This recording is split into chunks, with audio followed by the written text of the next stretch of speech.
mantika. Oily. Okay? And this one naman, itong collagen and sunflower, all skin types yan.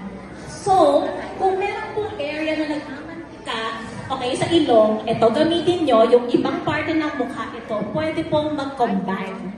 Okay? So now, tutulungan po kayo. Paano po kayo maghugas ng mukha? Pakitaan nyo ako. Teka, kukuha ko ng ano.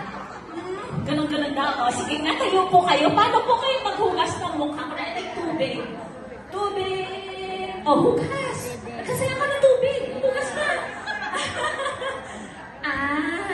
Inasan yung facial wash. Gumanong kalapag. Ayan. Oh, sige, lahat. Kitaan mo. Ayan, very good. Tapos na. Ay, naiwan yung face wash. Di niya hinugas talaga. Ayan, foundation. Daanan ba yun na EDSA? Anong dalawa?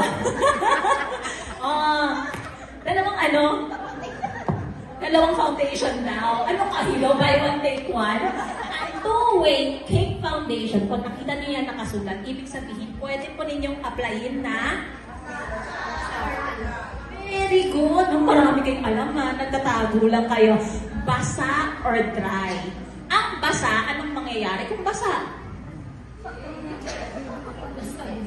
Kung basa, di basa. Pag basa, didikit. Ano kayo, glue?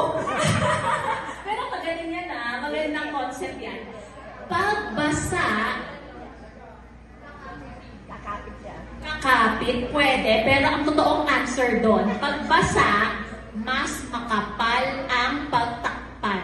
Tapal-gun kasi. Okay? Mas makapal siya. Pag dry, less po ang coverage. So, saan po natin a-apply yung basa? Sa area po ng pinakakailangan takpan ang mukha ninyo. Okay? Hindi ka po pwedeng sabihin, pag mag-a-apply kayo, di ba, lagi dito nag-uumpisa? Sa totoo lang, mag-umpisa kayo sa area na